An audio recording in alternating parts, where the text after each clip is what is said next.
Steve Evans, I've had a few days to reflect on Reading and the sort of repercussions of all of that. What's your thoughts? No, nothing changes apart from an analyst, but we've seen the referee about 1:30 just to go through all the set plays that we do and make sure there's no Portsmouth players around. No, in all seriousness, yeah, we'll be ready. We're limited in availability of players, aren't we? Nothing is long term anymore. You know, Sweeney's close, unless he's trained all week. You know, Harry Anderson's in training, so nothing's close. Nothing's far away. So very close now. A week, 10 days, 2 weeks. Then we should have something like 5 new players added to the group, which is what we need. So you're saying, I mean, there's a human temptation to say that to the likes of Sweeney and Anderson, we need you lads, but from a club point of view, you don't want to rush them back to work. Yeah, I think the downside, as you know, is them breaking down, and you take it from days, and we're counting the days to months. And you know, there's not any player in that treatment room in isolation is a superstar in their dressing room, but they're big players. And they're all big players. I think I said it in the lead up earlier in the week, is that we need all our players. We get the smallest squad in the league. We get probably the smallest resources in the league. But there is no excuses. We've got some big players recruited, and but we need to get some of them out of the treatment room and as soon as possible. Well, we know Nathan Thompson's obviously suspended. Kane Smith limped off it. Reading, what's his problem? Yeah, but Kane's struggling a little bit. Obviously, we'll miss Nathan, but you know, we'll give Kane every opportunity. But I think that's going to be weeks. I mean, how's training been this week? Because like you said on Saturday, you've got like a third of the squad are in the treatment room. How have you managed to have?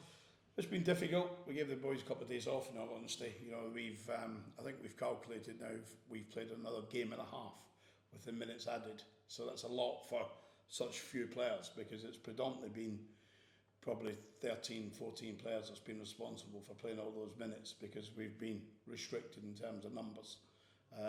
But training's been bright, purposeful, very purposeful on Monday, very, very bubbly. I think they knew that circumstances at Reading were unusual. Both the second yellow card, the Football League show said it's, in their opinion, second yellow card. Guys, get a grip. Terrible thoughts. It's interesting that the people in charge of the referees thought it was a harsh yellow, but the Football League show think, tick the box, a yellow. So from that point of view, we'll get on with it, because if you give the referee a decision to make, and they did give the referee a decision to make, he could interpret that at match speed that it's a yellow. So we have to take that. But there's no doubt in 22 minutes who the better side is. There's no doubt who's made the chances and missed the chances, which was us, and we were just going into a period of dominance, and that changed a bit. It takes nothing away from Reading, it takes nothing away from the players they've got. They're an excellent side, and so they should be. They've got a lot of players from playing in the Championship last season.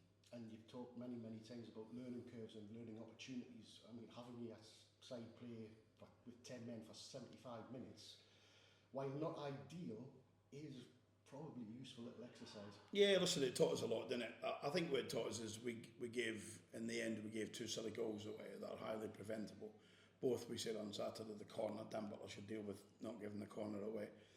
A young Finlay will learn from that. You know, I can remember a young man, Ben White, of course, who's now at Arsenal, had him on loan at Peter as a young kid.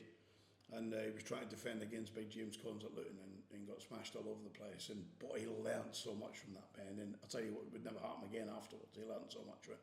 And that's the aim for Finlay, is to learn from that. But the real goal that kills the game is the second goal. And again, it's highly preventable, because we always say home or away, be in the tie, be in the game at 75 minutes. Now it used to be 70 minutes, but now we play 100. So be in the game at 75 minutes, and it gives us a chance. We never got that opportunity. You've had a full week to train, and with one eye on Portsmouth, have you been training with a specific formation, a specific lineup in mind? Yeah, we know what we're going to do now. We have probably 9 or 10 of the players on the team sheet, if you like, already picked. But there's always an option for 1 or 2 to show you on Thursdays and Fridays is that they're deserving of a place. Now, I've always managed it where I always like to be convinced by certain players rather than under-convinced. I like to be overly convinced. But the boys have been bright, they seem to have a purpose. You know, we're playing against, my opinion, an outstanding side, full of talented players. You know, we watched them, and Alex travelled down on Tuesday night to watch them against Fulham in the Papa John's. 11 changes. And an array of talent still on the pitch, an array of talent on the bench for the second 11 like. So they're very fortunate they can do that, and they'll come with a big support. But I've got nothing but for a support that's known worldwide. If you're going to be in football, and you mentioned Portsmouth, everyone knows of Fratton Park. So from that point of view, it's a real tough one for us on Saturday. But it's another big reason why we got promoted. It's another great benchmark. It's another brilliant game for our supporters. Our supporters 3 years ago were thinking of playing Dover Athletic and Bromley, and that's Bromley could be in the Football League soon, so that's no disrespect to those teams. But to playing Reading and Portsmouth in the space of a week, that's the reason we fought so hard to win promotion. That's the reason why most weeks of every, most weekends, most Tuesdays of every game we play this season, we'll be long way the underdogs from a neutral perspective. But we were 60-61 last year to win promotion, so we'll keep trying to defy the odds. And you'll be expecting, because it is Portsmouth, like you say, it's going to be a massive game. You expect the town to turn out and be really buzzing for it. Yeah, I think the indications are the match will be sold out. I think it should be sold out anyway, if I'm being honest. I think any team around the country that's entertaining Portsmouth in a League One fixture after the success of last season, after the start the boys have made, it's all credit to the dressing room. You know, we're here to stand in front of them when things are not so right. They're there to stand proudly when things are right, because they work so hard to get it right. So there's not a player in the dressing room that we wouldn't have brought here in the summer or the year before, and that's why we fought so hard. And the chairman's done some wonderful business. We extended contracts and things for different ones, but the tests are now coming on, aren't they? Like Reading's a huge test last week. We failed that test.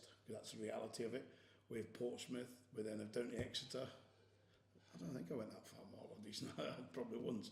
And then we got Leyton Orient away, which is always going to be tough with Richie's teams. So from our point of view, these are the real reasons we're in League One. Just finally, I mean, there's 1 week left till the end of the transfer window.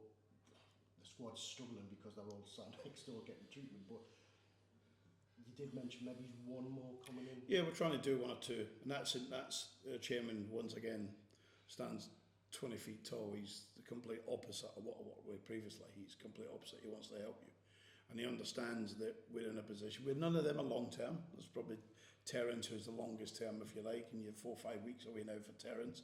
It did seem an eternity in the summer, but the rest of the guys, you know, no setbacks. They'll be involved in starting and playing games in 2 weeks' time. So a week after the window closes. So we're in good shape, but the chairman is still trying to help us in key positions.